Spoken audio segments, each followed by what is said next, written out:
On this episode of Take One, medical complications with cell phones. Coming up. Plus, a new trailer for Boise Bites. Up next on Take One.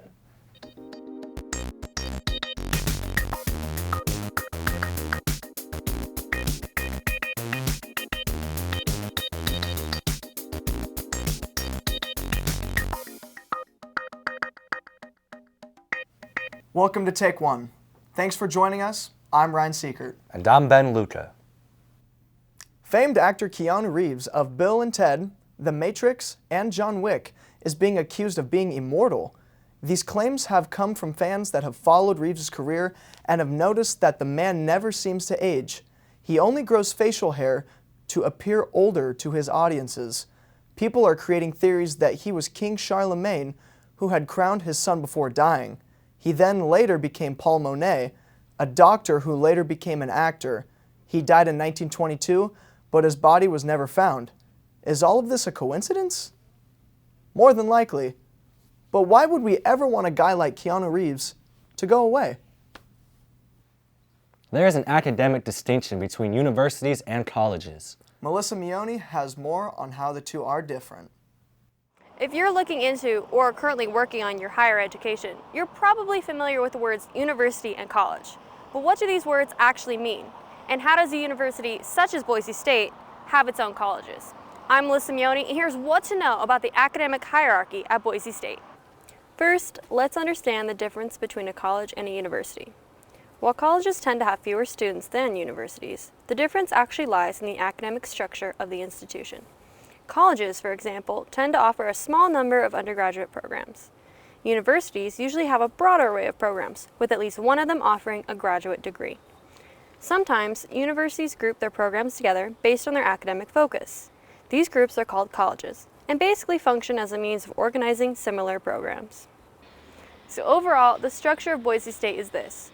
The university houses 7 different academic colleges, which are then divided into separate departments. For more information on your particular major, go online to boisestate.edu. I'm Melissa Mione, and that's what to know about Boise State. Laramie Lavala is here to tell us about a very interesting organization here at Boise State. Tunnel of Oppression is a Boise State student-directed and produced 30-minute live-action theater experience that takes place on campus.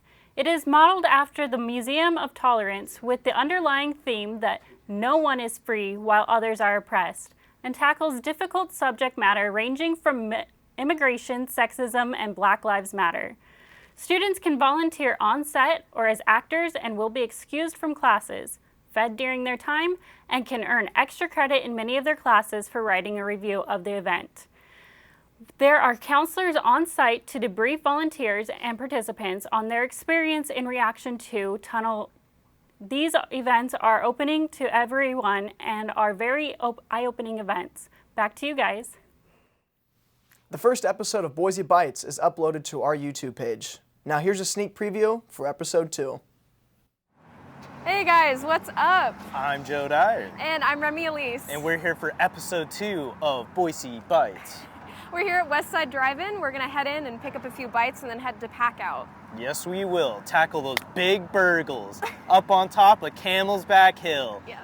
We'll see y'all there. Let's go.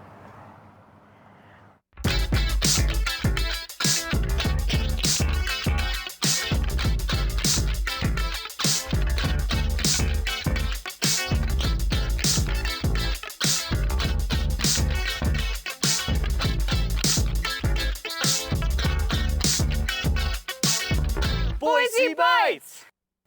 Worry among cell phone users has risen in recent years due to the evidence that mobile devices emit electromagnetic radiation. In response to this concern, the World Health Organization stated that all radio frequency radiation is only possibly carcinogenic. Wait, possibly carcinogenic? Was that supposed to make me feel better or something? It's like the World Health equivalent of gas station sushi maybe giving you food poisoning. See, the only difference between the two is the level of regret I'm gonna feel after I make the purchase. See, like, phone chemo, I can deal with that. But a 24-hour date with the toilet, see, that's just a mess I'm not willing to clean up. No, I completely agree. It was a great week for Boise State sports. Leonard Berry has more of the highlights. Thanks, guys. And what a week it was for Boise State athletics across the board, starting with esports on Friday, who won 2 out of 3 games versus Wyoming to snag an important conference victory. They'll take on New Mexico this week, Friday at 5 p.m. Mountain Time, and you can follow all the action on Twitch at twitch.tv/Boise State University, or come down to the Game Pants Arena at the Boise State Venture College downtown. Then last Saturday, we had 2 huge home events, starting with a packed house at the Boaz as the BSU women's soccer team hosted the Mountain West Championship game against the San Diego State Aztecs.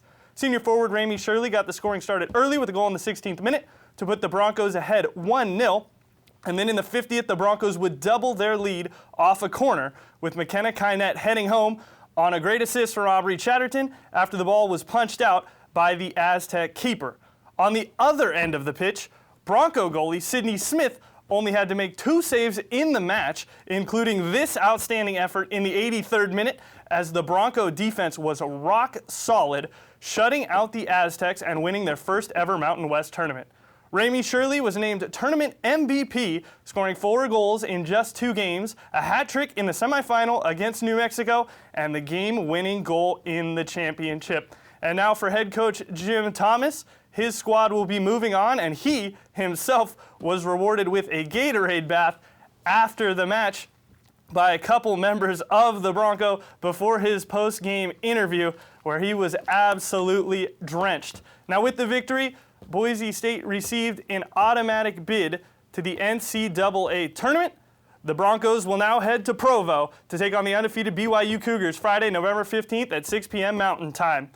Meanwhile, the Bronco football team was also looking for a similar result later that evening against the Cowboys, with Wyoming and Boise State doing battle on the blue. Quarterback Chase Cord, making just his 2nd ever start in place of the injured Hank Bachmeier, got BSU on the board first with a 5-yard touchdown pass to Achillian Butler. However, Wyoming would take a 10-7 lead into the half and led 17-10 heading into the 4th. Now, Khalil Shakir's 5-yard touchdown run and the ensuing PAT made it 17-all with 5:37 to play, and the Bronco defense did its job, stopping Wyoming on a critical 4th and 1 with 30 seconds left in regulation. Now, Wyoming would get another chance to win it in regulation with 3 seconds on the clock after a Chase Cord interception, but their Hail Mary attempt fell incomplete. In overtime, Eric Sachs knocked home a 28-yard field goal to give the Broncos a 20-17 lead, and after another Bronco defensive stand, Cooper Roth came out for Wyoming to try and send the game to a second OT, but his kick went wide right as the Broncos remained perfect in conference play. Now, they will be back at Albertson Stadium for their final regular season home game this Saturday, November 16th against New Mexico. Woo! Ryan and Ben, back to you guys. Wow, excellent job, Leonard. Natural disasters generate sound that we cannot hear.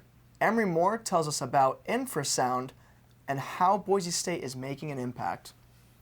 You may already know, human ears can only hear certain sound frequencies. What you might not know is that earthquakes, volcanoes, and avalanches produce a sound below the threshold of human hearing. With the support of the National Science Foundation, students and scientists at BSU are using 3D printers to create specialized sensors and microphones that are capable of detecting these sounds. I'm Emery Moore, and here's what to know about Boise State. So my work takes me to study active volcanoes. Volcanoes that explode produce plenty of signals that a geophysicist such as myself likes to analyze. And all of my work is grounded in the study of infrasound. And infrasound is the sound produced by various geophysical sources in the low frequency band. What that means is humans can't hear these sounds that are propagating around us, but our specialized sensors are able to detect those sounds, and we use those signals to understand more about a volcano or an earthquake or an avalanche or other interesting source. It's going to be quite often you're going to just, the cable's coming up through it, and all you do is maybe swap a sensor out. When I found out what Jeff was doing, I got super interested in it. I could finally get my hands on some actual things to do that dealt with acoustics. I ended up going with him to Italy, got my first field experience.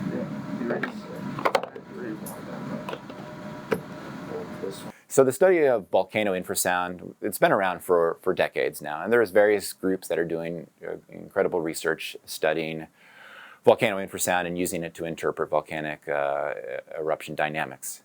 What's special about the Boise State infrasound effort is that we are building low-cost, high-fidelity sensors that we can put out at any and every volcano we want to study, and we can also put out these sensors in large numbers. In order to do that, these sensors need to be low cost, which is where the Maker Lab comes in and where various students, graduate students as well, and postdocs help me.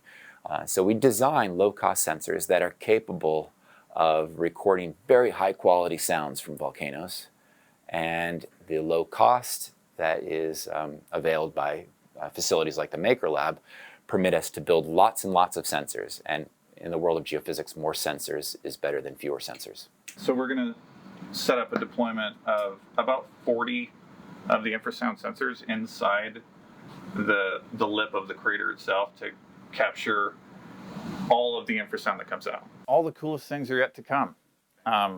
Going to Chile in January to actually study a live volcano. We're going to deploy a bunch of sensors inside the crater, which is going to be fascinating. So as a scientist, our objective is to do scientific discovery. And we want to learn something about the Earth that no one else has been able to capture or understand. But I like to think that my work in the study of volcano science allows us to do a better job with monitoring volcanoes. And in particular, the sensors that we build are used for volcano monitoring in many places. We have these sensors located in Ecuador, we have them located in Chile, even in Congo and Central Africa. And these sensors permit observatory staff to understand what's happening at a volcano when the volcano summit can't be seen. So perhaps an explosion is going on. These sensors can detect those explosions from many kilometers away. And it's one of the best tools we have to continuously monitor volcanoes when we don't have eyes on it.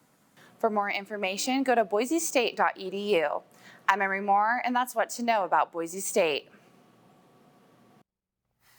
Wow. Boise State University. Look at us. Look at us, So man. many cool things on and off campus. So many. Who would have thought? Who would have thought, man? Not me. That's who. I didn't want to say it, but wait. Oh, we have some very unfortunate news. What's that? We're all out of time here on Take One. Oh, man, not again. Well, that's it. Thanks for joining us today. I'm Ryan Seekert.